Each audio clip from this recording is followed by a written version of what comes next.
Hi, my name is LaWanda Knox, and I'm going to tell you a little bit about why I do jiu-jitsu and my journey. The world's kind of crazy and chaotic, and I just wanted to make sure that I learned this life skill of being able to defend myself should I need to. And I felt like I needed to make the change because I wanted to feel more confident, not just on the mat or physically, but mentally as well. Because like when I was younger, I was bullied a lot, and I never learned how to fight.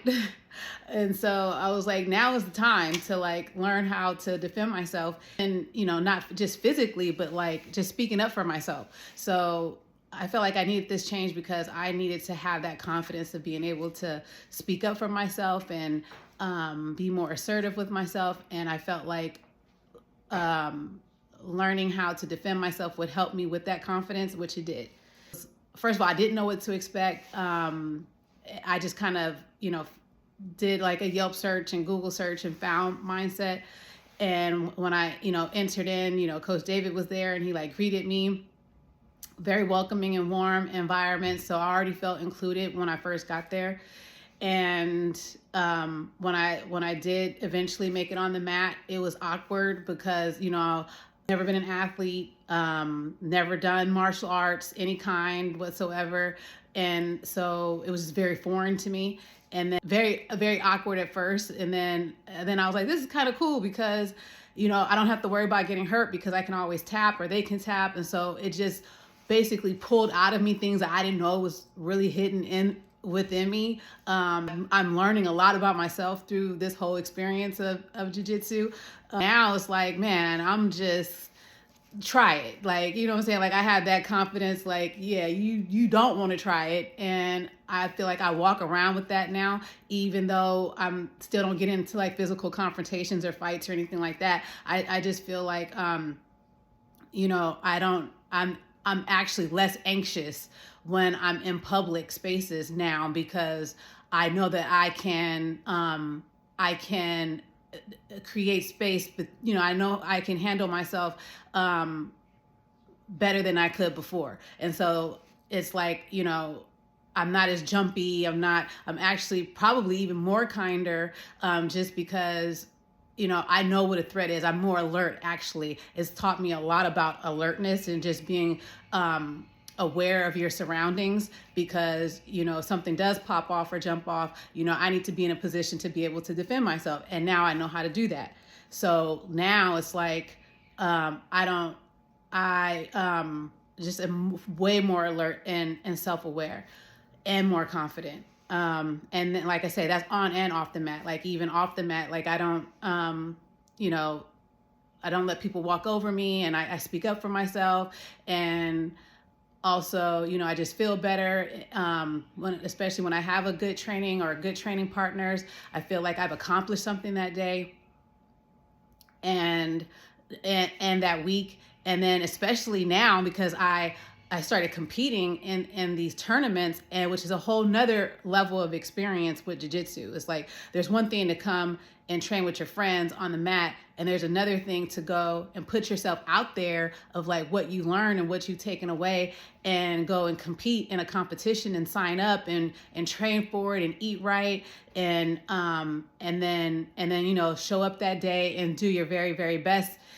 With your other teammates as well. Your other teammates are there, and you're really just, this environment that I didn't know. Number one, I didn't know that I needed it, but also I didn't know that an adult at 44, 45, 46 could like, it's really helpful to know that I can do something so cool and so awesome at this age, and compete on this level. And now I feel like I'm an athlete, like something that I've never been. It's something that I feel like is very now much a part of who I am. At this point, it's jiu-jitsu is a part of me. It's a part of my lifestyle now, and one of the cool things I like to share with people. So I recommend it because, there's like practical, like it's a life skill. It's a life skill to be able to defend yourself, and also, it helps you be sharp because there's a lot of problem solving and challenges. It humbles you. It will humble you being on the mat, and sometimes you're getting submitted, and sometimes you're submitting somebody else, and being able to show up and the main thing also is I've met people that I probably never would have met anywhere else. Like I have my circle of friends and people that I'm used to being around, but jiu-jitsu kind of changes all of that. Like everybody who's coming comes from different walks of life, different backgrounds, different ethnicities, all of it. And but we're all there, for the same mission, for the same purpose of getting better at jiu-jitsu. And so I'm creating friendships that, I probably wouldn't have had if it wasn't for this experience, this opportunity. And also it's humbling too, because like everybody has their own lives, outside of jiu-jitsu. Everybody has their issues, their problems, whatever they're dealing with. But when we get on the mat, it's like, it's that release of this space is on the mat is just for jiu-jitsu. It's not for whatever happened to you on the way. It's not for what you got to do when you leave. It's just we're all on the same page. And so that's just such an awesome experience to have, especially in this day and age of just like all the different things that are going on that are distracting you, and just so fast paced. It's like just taking that moment just to do something for yourself, which is really needed. And I just really love it. And I hope that I can continue doing it for a long, long time. And like I said, my whole family is enjoying it. And so it's something that we can all do together and practice together at home. And so it's also become a part of our family culture as well. So anyway, hopefully you enjoyed what I had to share, and I wish you the best on your journey.